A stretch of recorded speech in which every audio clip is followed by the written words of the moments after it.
शंकर प्रभु आदिनाथ मुनिनाथ, आधि व्याधि अघमद मिटे, तव पद में मम्मात। चरण शरण है आपके, तारण तरण जहाज, भवदधि तट तक ले चलो, करुणा कर जिन राज। बोलिए आदि ब्रह्मा श्री आदिनाथ जी भगवान की, परम पूज्य आचार्य भगवंत गुरुदेव श्री विद्यासागर जी मुनिराज की, समस्त मुनि संघ की।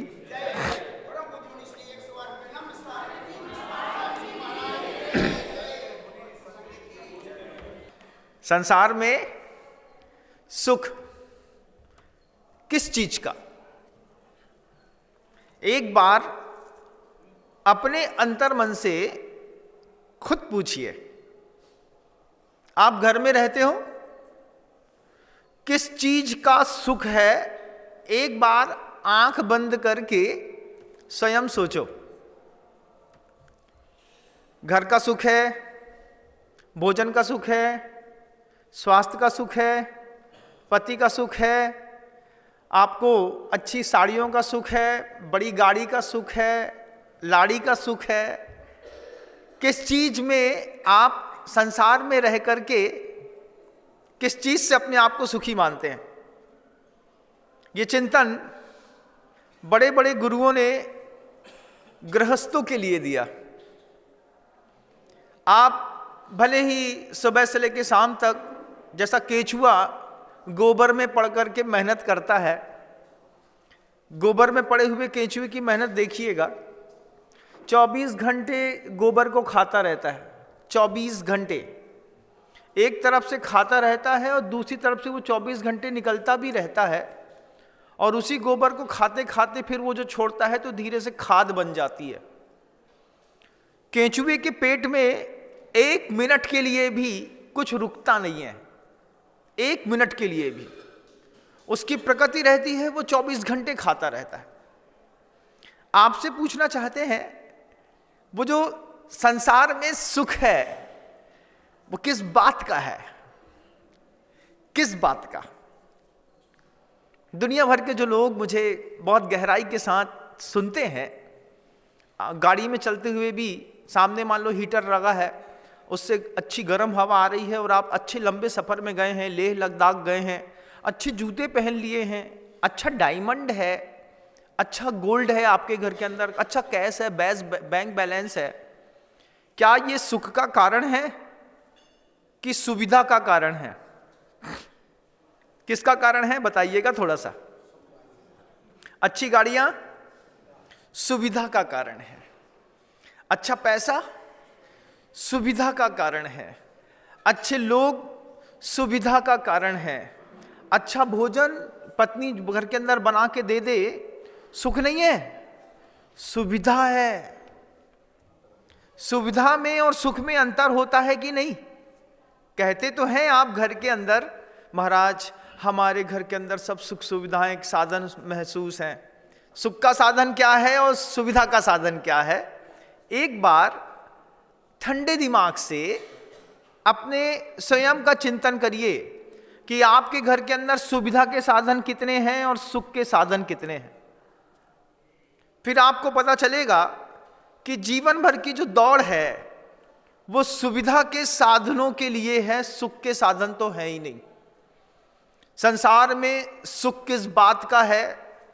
जब बड़े बड़े गुरुओं से पूछते हैं तो जो संसार है ना, ये जो संसार दिखता है ये आपको भी दिखता है और हमको भी दिखता है। आप भी इसी में जीते हैं और मैं भी इसी में जीता हूं, और सर्वज्ञ भी इसी संसार को देखते हैं। परम ज्ञानी सिद्ध पुरुष होने के बावजूद भी उनकी दृष्टि जब इस संसार में पड़ती है तो इस संसार में उनको सुख दिखाई देता है। आपको भी संसार में सुख दिखाई देता है, लेकिन मैं आपसे पूछूं कि आपको संसार में किस बात का सुख है, आप जवाब नहीं दे पाएंगे। आपको उत्तर नहीं सूझेगा। संसार में सुविधा के साधन तो आपके घर के अंदर बहुत होंगे।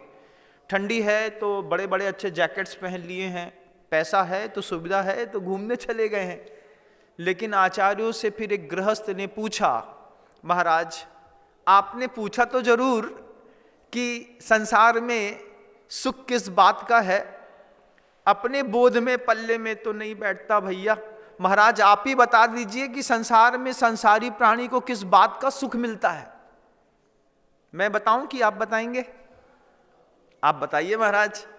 शावक तो बहुत सीधा और गैया जैसा रहता है, जैसे छोटो से बच्चा रहते ना, उसको जोन पिला दो सो वही में खुश है, ऐसे ही है। हमने कितनी बार इन जीवन के शब्दों को जिया है महाराज। घर के अंदर बहुत सुख सुविधाएं, सुख अलग होता है, सुविधा अलग होती है। आचार्यों की दृष्टि में, सर्वज्ञ की दृष्टि में, जो आपके संसार में रहने वाले जो लोग हैं, इन संसार के लोगों का सुख दिखाई देता है झूठ में। आप आश्चर्य मानेंगे लेकिन बात सही है। वस्तुओं से तो सुविधाएं मिलती हैं, लेकिन घर के अंदर सुख मिलता है झूठ में, अहंकार में, प्रपंच में।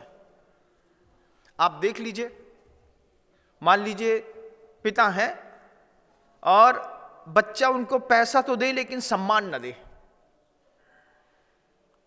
आप महसूस करके देखिएगा इस बात को कि अगर आपको आपका पुत्र पैसा तो खूब दे, लो जे और गड्डियां पकड़ो, नहीं चाहिए, पैसा दे सम्मान न दे, क्या अहंकार धक्का नहीं लगता? किस बात का दुख है घर के अंदर? महाराज इज्जत 2 कौड़ी की नहीं है। घर वाली एक गिलास पानी उठा के नहीं दे, बिन नौकर तक हमारी बात नहीं सुने, ऐसा लगा था कि आज उठ जाए कि कल उठ जाए। ये दुख है ना? सुविधा तो सब है, लेकिन दुख किस बात का है कि आप जिस चीज से जीवन जीते हैं वो चीज का पोषण तत्व तो आपको जब घर के अंदर नहीं मिलता है, आपको प्रपंच फैलाने में आनंद आता है। घर के अंदर की जो साड़ी होती है 700 रुपया वाली, जी की 2 साड़ियां रहे थे और 1 महीना में एक दिन जा साड़ी, एक दिन जा साड़ी, एक दिन जा साड़ी, एक दिन जा साड़ी, एक दिन जा साड़ी, एक दिन जा साड़ी, इसके अलावा तीसरी साड़ी आदमी नहीं पहने, मतलब महिलाएं नहीं पहनती। लेकिन सुख किस बात का है कि जब मुझे प्रपंच दिखाना होगा उस वक्त के लिए मेरे पास बहुत कुछ है, प्रपंच दिखाने के लिए बहुत कुछ है, तो उस प्रपंच के दिखावे का सुख, झूठ का सुख, अहंकार का सुख है संसार में बंधुओं। इसलिए संसारी संसार में रहता है, जिस दिन संसार में रह करके उसके अहंकार को पोषण ना मिले। आप 15 मिनट इस चीज को फील करके आप खुद देखिएगा, खुद अपने आप महसूस करेंगे कि महाराज अगर हम प्रपंच में ना रहेंगे, शादियों में जो इतना ताम झाम के साथ घूमते हैं, जनरल स्टोर में जाते हैं, शादियों से पहले जो इतना सारा सामान खरीद करके लाते हैं, ढेर सारा है, वो क्या है? वो सुख है क्या? सुख नहीं है। उससे श्रृंगारित होकर के, उसको पहन करके जो हम प्रपंच फैलाते हैं, उस प्रपंच को फैलाने के बाद जब सामने वाला कहता है तुमने गजब की शादी करी, लूट लो पूरो ताल बेहट, तुमने गजब की शादी करी, तुमने लूट लो पूरो जबलपुर, तब तुमको लगता है कि अपना पैसा धन हो गया। शादी में सुख नहीं मिला, उसके बाद जो फीडबैक मिलता है, उस फीडबैक से जब अहंकार पोषित होता है, तब लगता है कि अपन से ज्यादा संपन्न कोई नहीं है। ऐसा लगता है कि नहीं? अब देखिए, जीवन भर मेहनत करते हैं सुविधा के लिए, प्राप्त करना चाहते हैं संसारी व्यक्ति सुख, और वो जो सुख है, वो सुख जिन चीजों से मिलता है वो चीजें घर में मिलती नहीं। घर के अंदर किसको प्रतिष्ठा मिलती है आप बताइए? समाज में तो थोड़ा बहुत होगी, कोई भैया जय जिनेंद्र कर ले। घर के अंदर पिछली बार मोड़ा ने पैर कब पड़े थे हमें बताओ? पिछली बार कब पड़े थे? पिछली बार बहू ने कब कहो थो कि मम्मी हम पानी गर्म कर दे रहे हैं, आप नहा लो, रोटी हम बनाए ले रहे। खुदाई को उठने आए भैया, खुदाई की चाय बनाओ, खुदाई के पोहा बनाओ, खुदाई की रोटी सब्जी करो, खुदाई के बासन बड़ा भांजे मार दो, खुदाई की साड़ी धो। जब बहुएं क्या कर रही हैं, बे अपनों ही देख लें, इतना ही बहुत है। ऐसा होता है कि नहीं? होता है कि नहीं? अच्छा बताओ ना।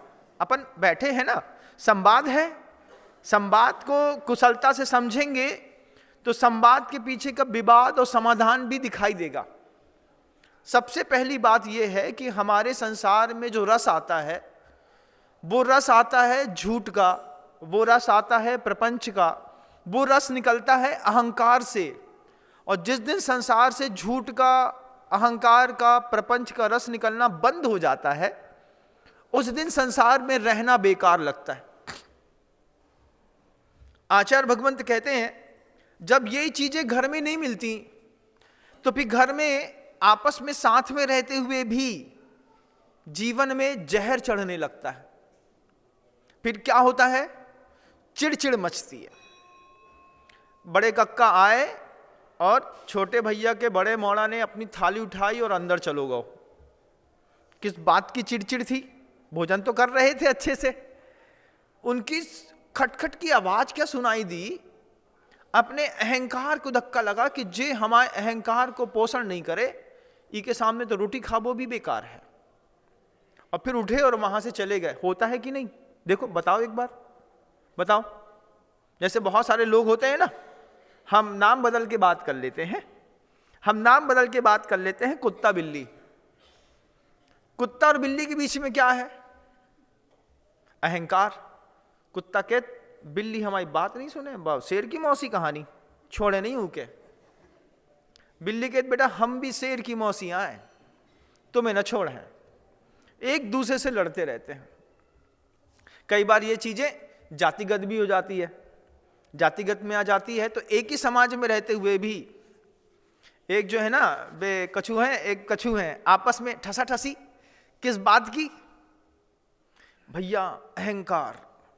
और फिर जितना जिसका अहंकार पुष्ट हो जाता है उसको जीवन में उतनी शांति महसूस होती है। ये जीवन है बंधुओं संसारियों का। संसारी इसी चीजों में रचे पचे लोग हैं। बार बार बार बार बार बार प्रत्येक दिन सुबह से लेकर शाम तक मंदिर जी जो होते हैं ये प्रार्थना के क्षेत्र होते हैं, लेकिन साधना का क्षेत्र मंदिर नहीं होता। साधना का क्षेत्र गृहस्थों का, उनका परिवार होता है, उनकी दुकानें होती हैं। और जिनके घरों में सोकर के उठने के साथ ही क्रोध की साधना की जाती हो, सो के उठे नहीं, शब्दों में देखिएगा, सो के उठे नहीं कि क्रोध की साधना शुरू। उठो, झगड़ा। सुबह 7:30 बजे कोई के घर में झगड़ा हो जाए, जिस समय तक घर का आदमी पूरा उठा ना हो उसके पहले अपशब्दों की बौछार होने लगे, उनकी आवाजें बगल वाले घरों में जाने लगे। और फिर ये झगड़ा रात को 12:15 बजे भी हो और 1:30 बजे रात को भी हो, पड़ोसी की नींद इस बात से खुली, देखो जिनके घर में फिर झगड़ा शुरू होगा। ये लोग सोबे तक नहीं दें। ये क्या है? उसी अहंकार, उसी झूठ, उसी प्रपंच को जब पोषण नहीं मिलता है तो घर के अंदर लड़ाई झगड़े और क्रोध की साधना शुरू हो जाती है। जिनके जिनके घरों में लड़ाई झगड़े की साधना चलती है, साधना है वो किसी भी तरह की हो सकती है। योग शुद्धि है भैया, मन वचन काय की शुद्धि पूर्वक संसार में रहना है तो लड़ाई झगड़ा करेंगे, और मन वचन और काय की शुद्धि पूर्वक संसार को छोड़ना है तो प्रार्थना भी करेंगे और आगमोक्त साधना करेंगे। आचार्य भगवंत कहते हैं, गुरुदेव के वो शब्द हैं दोहा पाहुड़ में, कि जब ये क्रोध प्रपंच अहंकार बहुत बढ़ जाता है तो घर वालों को घर वालों से पीड़ा होने लगती है। अभी तक आपके वैभव को देख करके पड़ोसी को पीड़ा थी, तब तक तो आपको बड़ा आनंद आता था। जब जैगवार की गाड़ी आपके घर के बाहर खड़ी हो तो जैगवार की गाड़ी में बैठने का सुख नहीं है। जैगवार का जो बाहर वो स्टेटस सिंबल दिखाई देता है ना, उसको देख करके जो लोग चमक के देखते हैं, उस अहंकार का सुख होता है। लेकिन जब ये घर में मिलता नहीं है, सोचिए, मतलब आपने अपनी पत्नी को साड़ी दी है, अगर इतना सा थोड़ा सा संकल्प हो कि इसके अहंकार का भी थोड़ा सा पोषण कर देंगे, पत्नी जिंदगी में कभी छोड़ के नहीं जाएगी। ये बात बच्चे के साथ भी है, ये बात बड़ों के साथ भी है। इसको मन की मालिश कहते हैं गुरुदेव, करनी पड़ती है। जैसे बच्चे के शरीर की मालिश करते हैं, ऐसे ही परिवार के लोगों के मन की मालिश भी करने के बाद ही परिवार सुरक्षित चलता है। आचार्य भगवंत ने अपने मधुरिम शब्दों में इस बात को कहा कि जब घर के अंदर ये अहंकार, घर के अंदर ये प्रपंच, ये झूठ पोषित हो सा दिखाई नहीं देता है, तो भी आदमी धीरे से भर जाता है। फिर वो क्या कहता है कि सीमा तक तो सहन हो। सुन रहे हैं? सुनिएगा, सीमा तक तो सहन हो, अब तो सीमा पार। आचार्य सिंह जी के दोहा पाहुड़ उन्होंने लिखा है, उसका ये 2 पंक्तियां हैं कि फिर आदमी कहता है महाराज सीमा तक तो सहन हो, अब तो सीमा पार, पाप दे रहा दंड है, पड़े पुण्य पर मार। सुन रहे हैं ना? सीमा तक तो सहन हो, अब तो सीमा पार। आंसू की ऐसी धारा बहत घर के अंदर। पूरा तैयार होने के बाद जब कोई व्यक्ति रो बैठे या महिला रो बैठे, तो फिर वो आंसू बताते हैं ना, सीमा तक तो सहन हो, अब तो सीमा पार, पाप दे रहा दंड है, पड़े पुण्य पर मार। तुम्हारे ऊपर मार नहीं पड़ रही है, तुमको नहीं सताया जा रहा है, फिर तुम्हारे पुण्य के ऊपर मार पड़ रही है। ये पाप का दंड है। और जब ये जहर धीरे धीरे धीरे धीरे धीरे, पहले तो इसी जहर के माध्यम से सामने वाले व्यक्ति को देख करके, सुन करके, समझ करके अपने आप को पोषित करने में आनंद आता है, लेकिन जब परिवार के बीच में इस तरीके का जहर बढ़ता है तो उस जहर के मंत्र को उतारना बड़ा कठिन होता है। उस जहर को उतारना ही बड़ा कठिन होता है कि नहीं? अच्छा बताओ ना, होता है ना? बात तो मेरी समझ में आ रही है कि संसार में जो सुख है वो अलग चीज होती है और सुविधा अलग चीज होती है। अभी तक जितनी भी आपकी दौड़ है, सुबह स्कूटर चालू करते हो, चाहे कार, चाहे ट्रक, चाहे बाइक, लेकिन सुविधा के लिए दौड़ रहे हैं, सुख के लिए दौड़ा नहीं जाता। सामने वाला जैसे खजिया कुत्ता होता है, या फिर वो कहते हैं ना कि फोड़ा खुजाने में जो सुख मिले दाद खाज खजुआए, सो सुख मिले न संपत्ति पाए। ये भी लोग कहते हैं, घर हाथ में फोड़ा हो जाए, दांत खाज हो जाए, जो सुख मिले दांत खाज खजुआए, सो सुख मिले न संपत्ति पाए। 1 करोड़ की राशि रखी हो और इधर फोड़ा में मीठी मीठी खुजली चल रही हो, तो कितने बुद्धिपूर्वक धीरे धीरे धीरे धीरे उसको खुजाते हैं। उसको खुजाने में जो आनंद आता है, और ज्यादा खुजा लो तो खून निकल आता है। ऐसे ही गृहस्थों की जिंदगी है। गृहस्थों की जिंदगी में थोड़ा ज्यादा खुजा दो तो दिक्कत, और नहीं खुजाओ तो बड़ी दिक्कत। अरे तुमने हमें खुजली नहीं करी, तनक सी खुजली कर देते, हमारी खुजली शांत हो जाती भैया। तो हम कक्का ने, ना बड़े कक्का खुजली करत घर के अंदर, ना बहू खुजली करत, ना पापा खुजली करत, ना चाचा, अब तो वे नौकर भी खुजली कर वो बंद कर दई। अब क्या करिए? महाराज हमें दीक्षा लेने आए। काय दीक्षा काय लेने भैया? जम नहीं रहो कछु। काय जो सुख मिले दाद खाज खजुआए, सो सुख मिले ना संपत्ति पाए। और घर के अंदर अब कोई हमारी दाद खाज को खजुआत नहीं है। तुम्हारे प्रपंच को कोई ना देखे सो लगा थे कि मोक्ष ही चले जाए, हिमालय कैलाश पर्वत में जाके ठंडी में बैठ के साधना कर लें, उते तो ठीक है, लेकिन घर के अंदर नहीं। ये जिंदगी के फलसफे हैं गृहस्थों के। और जब इसका जहर चढ़ता है, धीरे धीरे और बढ़ता है, उस बढ़ते हुए जहर को शांत करने का एक ही गारुणी मंत्र है। अगर आपको लगता है कि आप अपने या अपने परिजनों के अहंकार से पीड़ित हैं, तब आचार्य भगवंत कहते हैं कि अपने आप को समझो कि कृति तो रहे लेकिन करता ना रहे।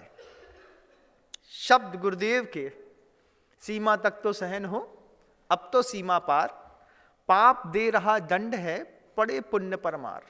अब उस अहंकार के पोषित नहीं होने पर एक एक पुण्य पर मार पड़ती है, शरीर पर मार पड़ती है। ये पुण्य से मिला है ना, जिनको पुण्य से मिला, शरीर पुण्य से मिला, निरोगी काया पुण्य से मिली, आंखें पुण्य से मिली, कान पुण्य से मिले, जिनवाणी पुण्य से मिली, और थोड़े से पाप के कारण जो है ना, पाप के दंड के कारण पुण्य पर ऐसी मार पड़ती है, न जीने की इच्छा होती है, न खाने की इच्छा होती है, न कुछ होता है। फिर क्या होता है? छोड़ दो संसार। महाराज क्या नहीं मिल रहा भैया घर के अंदर? क्या नहीं मिल रहा है? आंख बंद करके अच्छा बताओ, क्या नहीं मिलता है जिसको संसार छोड़ने की इच्छा होती है? सुविधा नहीं मिलती?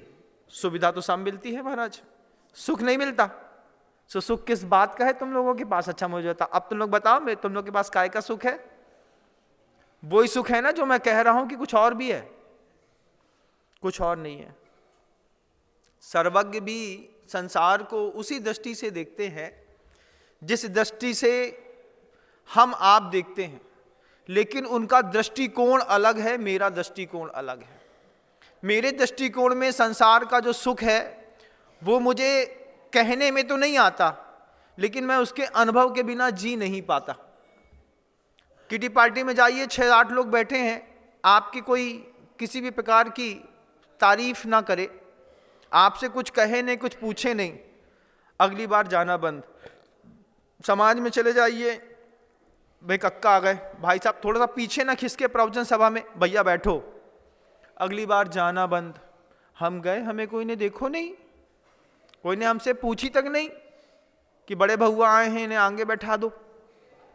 ब्यांगी नहीं बैठे मिलो, हम नहीं जा रहे, हम तो टीवी में देख ले हैं महाराज को। ये जो रस है, ये जो संसार में जीने के लिए आपको प्राण ऊर्जा मिल रही है, एक बार सेल्फ ऑब्जर्वेशन करिए कि आप कौन से सुख से सुखी होकर के संसार में धर्म ध्यान कर रहे हैं। बड़ा आश्चर्य लगेगा कि जिन वस्तु तत्वों की जीवन में कोई कीमत नहीं है, उसके ऊपर आपके सुख की, आपकी मन स्थिति की, आपकी काया की स्थिति की आधारशिला टिकी हुई है। अपने अंदर का माहौल देखिएगा, अंदर का माहौल कह रहा है तो महाराज घर की वो स्थितियां जो हैं, मेरे घर का जो वातावरण है, आचार्य कहते हैं कि व्यक्तित्व का मूर्तिकार उसका परिवार होता है, ना कि उसका गुरु होता है। आप कैसे व्यक्ति हैं, आपका मूर्तिकार आपका परिवार है। आपके परिवार ने आपके इन भावों को कितना पोषित किया है, एक बार देखिएगा।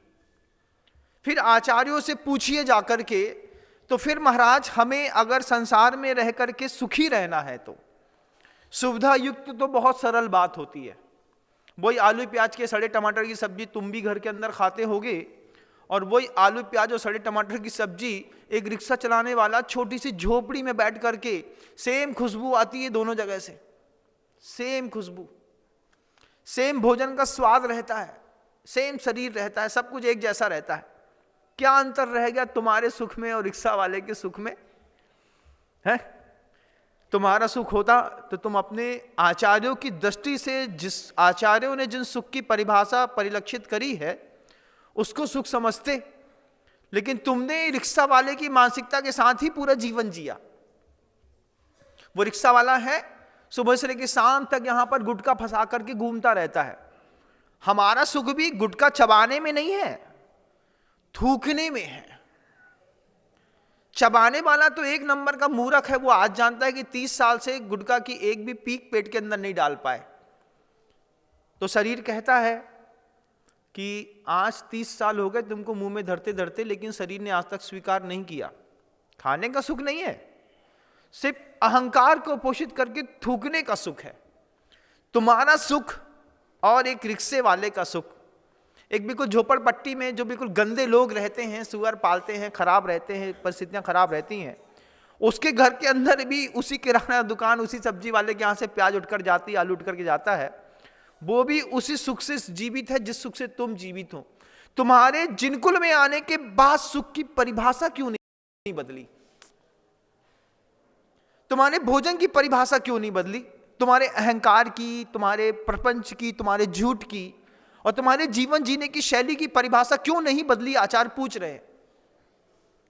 तुम मंदिर तो आए, मंदिर आकर के तुमने क्रियावादी धर्म तो बहुत किया, लेकिन आत्मवादी धर्म की चरम ऊंचाई तक पहुंचने के लिए कभी दृष्टिपात भी नहीं किया।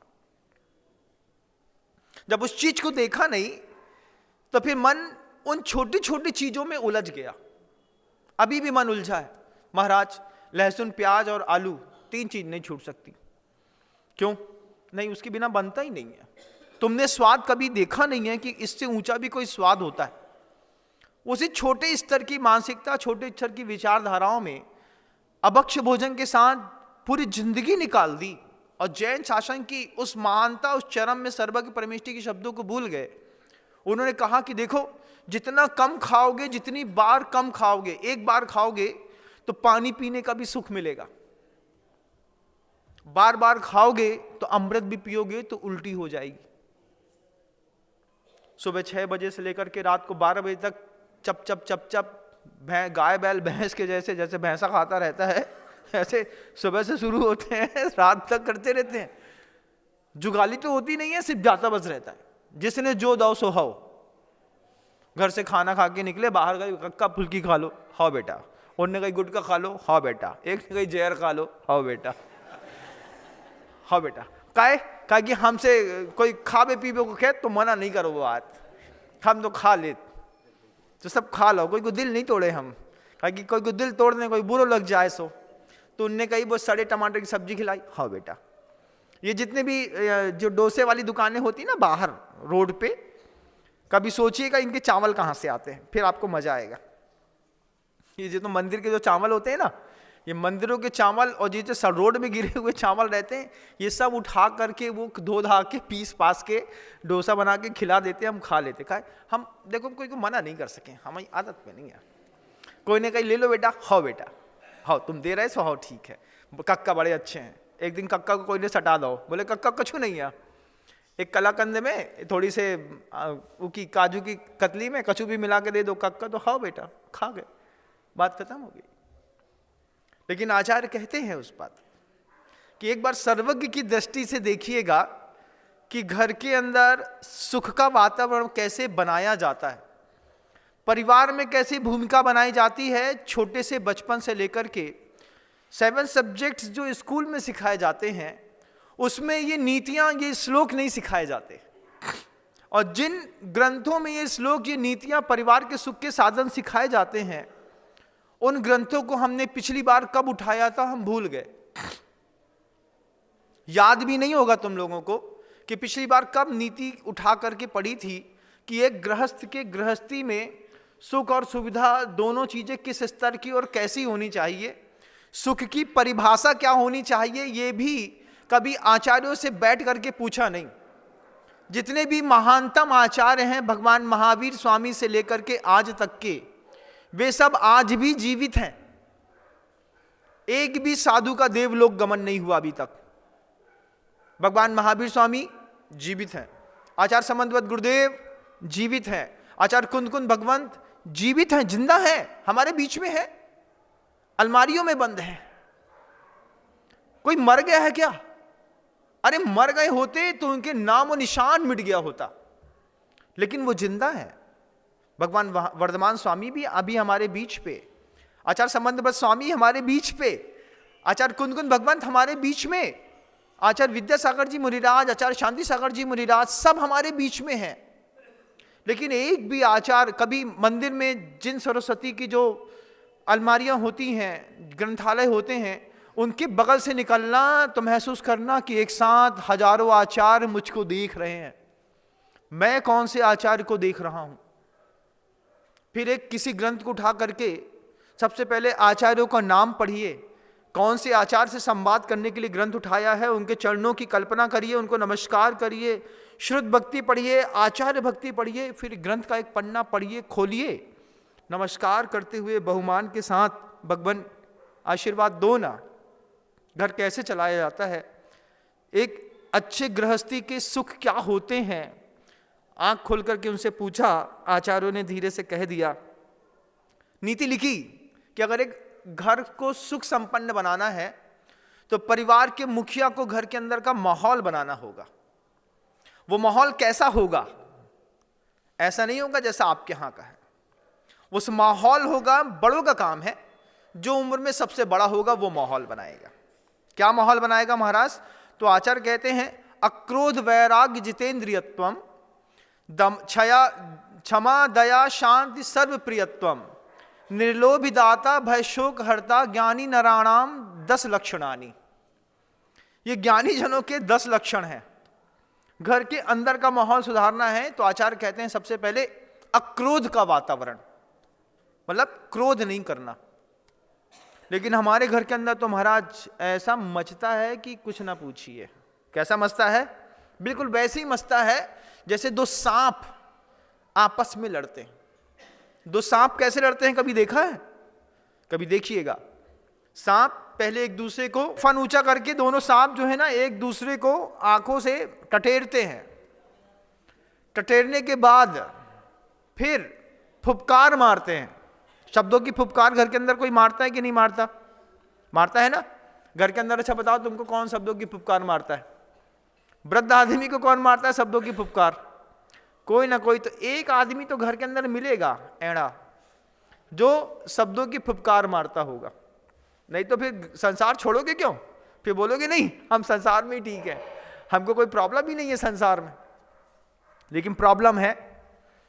फिर वो फुफकार मारता है। फुफकार मारने के बाद पास में आता है तो लिपट जाता है। लिपटने के बाद एक दूसरे में द्वंद्व मचता है। कभी सांप का झगड़ा देखना, हमने सांप का वो दृश्य देखा है कि दो सांप के लड़ाई में एक सांप जो है ना लड़ते लड़ते लड़ते लड़ते लड़ते दूसरे सांप के मुख के अंदर घुस गया। कभी सोच भी नहीं सकते हैं आप, लेकिन कभी सोचिएगा, फीलिंग करिएगा कि दो बड़े कोबरा लड़ रहे हों और लड़ाई करते में दोनों एक दूसरे को हरा नहीं पा रहे। तो एक कोबरे ने दूसरे कोबरे को ऐसा दबाया, उसका मुंह खिला और दूसरा कोबरा उसके मुंह के अंदर चला करके घुस गया और धीरे धीरे धीरे सरकते सरकते सरकते उस दूसरे कोबरे के पूरे अंदर घुस करके पीछे से फाड़ करके बाहर निकल गया। जब एक सांप दूसरे सांप के शरीर के अंदर घुस रहा था, दोनों को पीड़ा हो रही थी, लेकिन जिद थी घुसेंगे, दोनों को दर्द, और फिर फाड़ करके दूर से निकल गया। इस तरीके का क्रोध का वातावरण अगर घर के अंदर बना है, आप में से बहुत सारे महानुभाव होंगे जिन शब्दों इन दृश्यों को कभी देखा भी नहीं होगा। प्रभु से प्रार्थना है आप कभी देखे भी नहीं। कभी ऐसी पारिवारिक स्थितियां भगवान किसी की ना बने, लेकिन कई परिवार हैं ऐसे जिनके यहां जब द्वंद्व मचता है घर के अंदर तो लगता है कि एक दूसरे को आदमी खा ही जाएंगे। सांप खा जाता है, बिल्कुल मुंह से घुसा जिंदा अंदर घुसते घुसते घुसते, जैसे एक सांप के ऊपर दूसरा सांप घुस रहा था, अंदर से सांप का शरीर फटा जा रहा था। फटते फटते फट करके पीछे से फाड़ करके वो निकल गया। तब जाकर के एक सांप को शांति मिली। ये क्या था? तीव्रतम क्रोध। क्यों था? वही सुख नहीं मिल रहा था। किस बात का सुख था भैया? आराम से अपने अपने शरीर के साथ रहते नहीं। जिस चीज के हमने संसार में सुख माना था वो सुख नहीं मिला। अब हम वो करेंगे जो हमें करना है। ये जीवन है।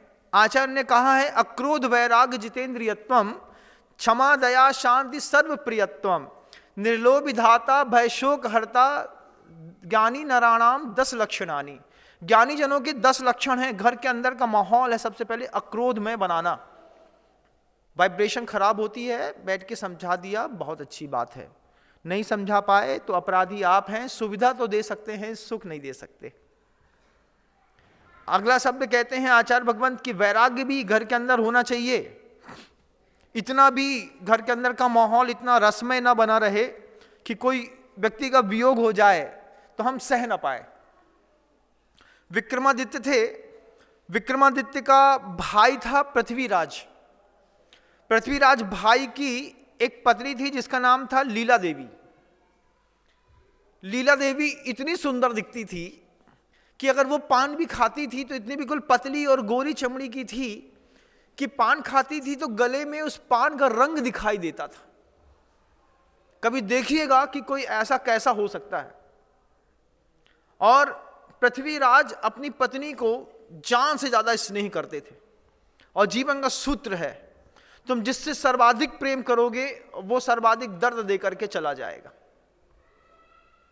लीला देवी के सौंदर्य को देख करके पृथ्वीराज इतना स्नेह करते थे, और एक दिन वही हुआ कि लीला देवी को कोई बीमारी हो गई। पान खाए तो पान की लालिमा गले में गुलाबीपन दिखाई देने लगे, कितना सौंदर्य होगा, लेकिन बीमार हो गई। बीमार हो गई, इलाज कराया, इलाज के दौरान नहीं संभली और एक दिन मर गई। क्या सौंदर्य पाया था पुण्य से, लेकिन तीव्र राग जहां भी करोगे वो तुम्हारे लिए दुख का कारण ही बनेगा।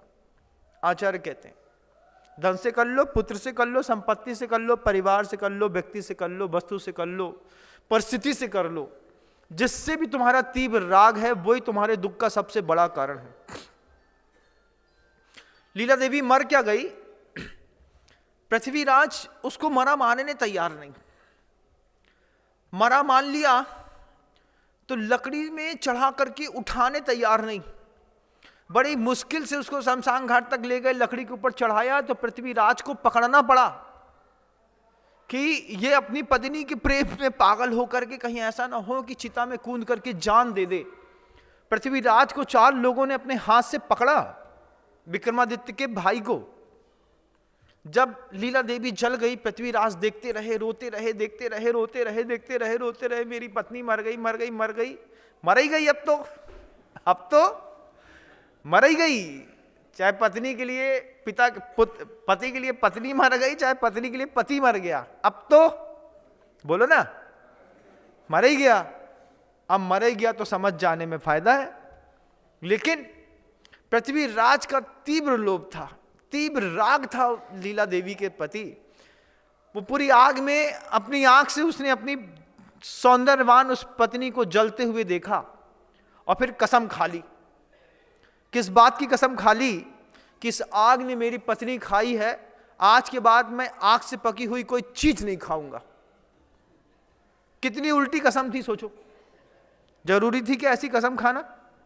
बिल्कुल जरूरी नहीं थी, लेकिन ऐसी कसमें आप लोगों ने भी कहीं ने खा के रखी है।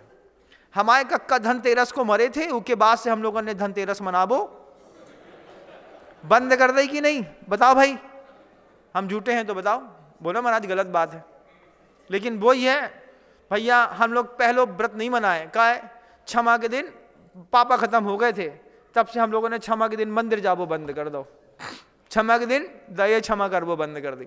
ऐसे कितने लोगों ने इस तरीके का एक ना सोचे समझे वाला दिमाग में फोबिया पैदा कर लिया कि हमारे घर में कबू खानदान में कोई दिवाली के दिन मरो तो वो चक्कर में हम लोगों के घर में दिवाली नहीं मनाई जाए, वो चक्कर में हमारे घर के अंदर त्योहार नहीं मनाया जाता। जैसे उस पृथ्वीराज ने संकल्प कर लिया कि लीला देवी को आग खा गई, मैं आग से बनी हुई कोई चीज नहीं खाऊंगा।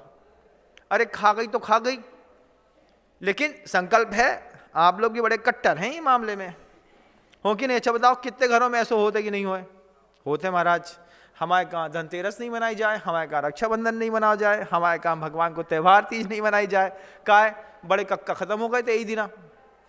अब कैसे मना रही है? को का के है कि बड़े कक्का के मारो को दुख नहीं है, ये त्योहार मना रही। अरे भैया, कक्का चले गए, पृथ्वीराज के जैसे क्यों बनते हो? आचार्य भगवंत कहते हैं, नीतिकार कह रहे हैं इसमें, अक्रोध वैराग, फिर उसके बाद कहते हैं जितेंद्रियत्व, कि अक्रोध भी हो, घर के अंदर का माहौल सुखमय बनाना है तो सुविधामय तो आपने खूब अच्छा बना लिया, लेकिन सुखमय बनाना है तो घर के अंदर क्रोध नहीं करो, हॉट टॉक घर के अंदर नहीं। अगर सुखमय बनाना है घर के अंदर तो वैराग का भाव घर के अंदर के लोगों को खुद सिखाओ। स्कूलों में नहीं सिखाया जाता। कोई भी अच्छी चीज आती है उसमें वैराग्य भाव शुरुआत के दिन से बोलो, बेटा आज आइए 3 दिनों में खराब हो जाने आए, चौथे दिन देखियो कचड़ा में पड़ी रहे। भले वो कचड़ा में जाने में 40 साल ले ले, लेकिन आप ऐसा बोलो। कोई भी चीज संसार में शाश्वत नहीं बेटा, जो सब आए आ जाए सब कल मिट जाए, ऐसा तो कछु नहीं है। अब ये छोटी छोटी सी देशना जो है ना, जब आपके बच्चे के कान में आपके मुख से जाती है तो बच्चे का वैराग्य बढ़ता है। शादी अच्छी है, बच्चे का मन लगा है, कछु नहीं बेटा, ये सब तो जवाबदारियां हैं, करने तो अपन को दुकानी धंधा है।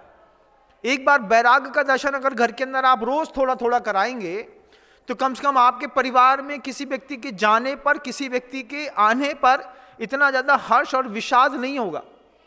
नहीं तो कई लोग तो किसी के जाने के विषाद से ही टूट करके और पूरा का पूरा मिट्टी हो जाते हैं, जीवन बिगाड़ लेते हैं। कोरोना पीरियड में देखिएगा कितने सारे लोग हैं ऐसे, आपके जगह में कितने संकल्प आप लोगों ने भी ऐसे कर लिए कि महाराज हमारी माँ मर रही थी, हमने बहुत प्रार्थना करी, लेकिन उसके बाद भी हमारी माँ मर गई, आज के बाद हमने मंदिर जाबो बंद कर दो। ये सही निर्णय था कि गलत निर्णय था? गलत निर्णय था कि तीव्र कर्म के उदय में माँ मरी, पत्नी मरी, पुत्र मरा, बच्चा मरा, आपको संतान नहीं हुई, आपकी कोई प्रार्थना नहीं सुनी गई, नहीं समझ में आई, लेकिन आपने क्या किया? धर्म करना बंद कर दिया। लेकिन आचार्य कहते हैं कि अगर घर के बुजुर्ग जितना गुरु वैराग्य का उपदेश देते हैं, इससे ज्यादा अगर घर के बुजुर्ग घर के अंदर थोड़ा थोड़ा भी वैराग्य का एक एक बूंद भी उपदेश देंगे तो घर के अंदर का माहौल बहुत अच्छा बना रहेगा। तीसरा शब्द है जितेंद्रियत्वम। इसकी व्याख्या मैं कल करने का प्रयास करूंगा, चूंकि अभी आपके समय हो गए हैं। समय होने के कारण अतिक्रमण करना अच्छी बात नहीं होती है। शब्दों को विराम देता हूं, कल पुनः प्रयास करूंगा। गुरुदेव श्री विद्यासागर जी महाराज।